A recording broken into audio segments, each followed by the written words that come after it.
tekanan udara.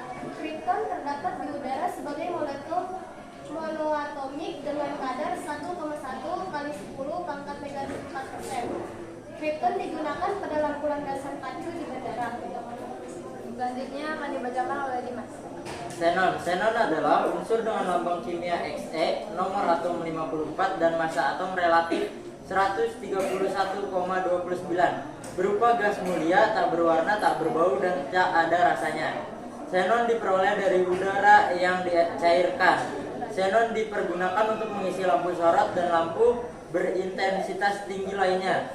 Mengisi bilik gelembung yang dipergunakan oleh ahli fisika untuk mempelajari partikel subatom. Lampu stroboskopik yang biasa digunakan dalam konser musik menggunakan neon sebagai gas pengisinya. Selanjutnya akan dibacakan oleh Zara. Radon. Radon adalah suatu unsur kimia dalam tabel periodik yang memiliki lambang Rn dan nomor atom 86. Radon juga termasuk dalam pengelompokan gas mulia dan radioaktif. Radon terbentuk dari penguraian radium. Radon juga gas yang paling berat dan berbahaya bagi kesehatan. Rn-222 mempunyai waktu paruh 3,8 hari dan digunakan dalam radioterapi. Radon digunakan sebagai terapi kanker pada dunia medis. Selanjutnya akan dibacakan oleh Neti. Pengolahan gas mulia. Gas mulia didapatkan dari alam dengan cara proses pemisahan udara atau proses destilasi udara cair secara bertahap untuk neon, argon, kripton, dan xenon. Sedangkan untuk mendapatkan helium dan radon merupakan hasil disintegrasi atau peluruhan dari radium. Pembentukan senyawa. Pada umumnya, syarat yang diperlukan dalam membentuk senyawa gas mulia adalah: yang pertama, atom gas mulia yang mudah menyala. Yang kedua, memerlukan golongan dengan elektrogenetivitas tinggi untuk mengikat atom gas mulia. Selanjutnya yaitu 1962 Neil Bartlett Se plus ditambah PtF6- menjadi SePtF6. Reaksi gas mulia lainnya yaitu kripton menghasilkan senyawa KrF2. Radon dapat bereaksi langsung dengan F2 dan menghasilkan RnF2. Hanya saja senyawa KrF2 dan RnF2 bersifat tidak stabil. Senyawa gas mulia helium, neon, dan argon sampai saat ini belum dapat dibuat, mungkin karena tingkat kestabilannya yang sangat besar. Selanjutnya akan dibuka sesi tanya jawab. Kami akan membuka 4 pertanyaan. Bayu, Sarah, Farid, Salwa. Siapa Sarah? Siapa dulu? Bayu. Bayu dulu.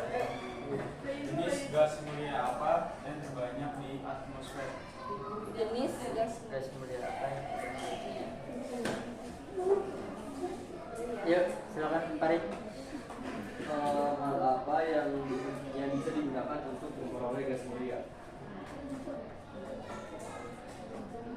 cara memperoleh gas mulia. Terus coba lagi. Oh, Sarah tadi. Ada slide ke-8 nomor 2, ada yang disebut dengan gas monoatomik.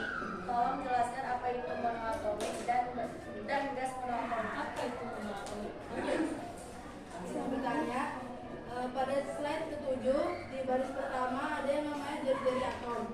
Tolong jelaskan apa itu jari-jari atom. Simpel sekali, jawabannya mudah-mudah.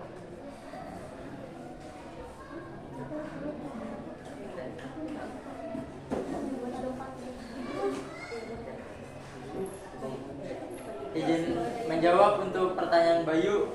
Ya. Jadi tadi itu jenis gas mulia apa yang terbanyak di atmosfer? Jawabannya adalah argon. Argon merupakan unsur gas terbanyak ketiga dalam udara kering atmosfer setelah nitrogen dan oksigen, yaitu sebesar 0,93%. Argon juga terdapat dalam lempeng bumi dengan persentase sebesar 0,00015%. Argon diperoleh dari penyulingan bertingkat udara cair melalui sistem cryogenic liquefaction sebagai produk sampingan. Sebanyak 700.000 ton argon diproduksi tiap tahunnya di dunia. Gitu, baik. Cukup? izin menjawab pertanyaan Farid tadi. Hal apa yang digunakan untuk memperoleh gas mulia? Cara memperoleh gas mulia yaitu melalui destilasi udara cair. Mula-mula udara dicairkan dengan penempatan memberikan tekanan tinggi. Udara cair tersebut kemudian didestilasi bertingkat. Selanjutnya, destilasi bertingkat adalah pemisahan campuran berdasarkan perbedaan titik didih masing-masing komponen dalam campuran. Udara merupakan campuran gas debu yang sangat halus, merupakan pengotor yang harus dibersihkan. Cukup, Farid. Izin menjawab pertanyaan Sarah. Apa itu monoatomik dan gas monoatomik? Nah, jadi monoatomik itu gabungan kata dari mono dan atom, yang berarti atom tunggal. Suatu gas monoatomik adalah gas atomnya tidak berikatan satu sama lain. Cukup. Selanjutnya pertanyaan terakhir izin menjawab Salwa.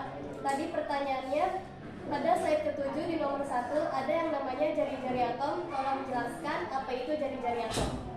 Jawabannya yaitu jari-jari atom adalah jarak dari inti atom ke orbital elektron terluar yang stabil dalam suatu atom dalam keadaan seimbang. Biasanya jarak tersebut diukur dalam satuan pikometer atau angstrom. Sudah cukup sekian presentasi dari dokter kami. Kurang lebihnya mohon maaf. Wassalamualaikum warahmatullahi wabarakatuh.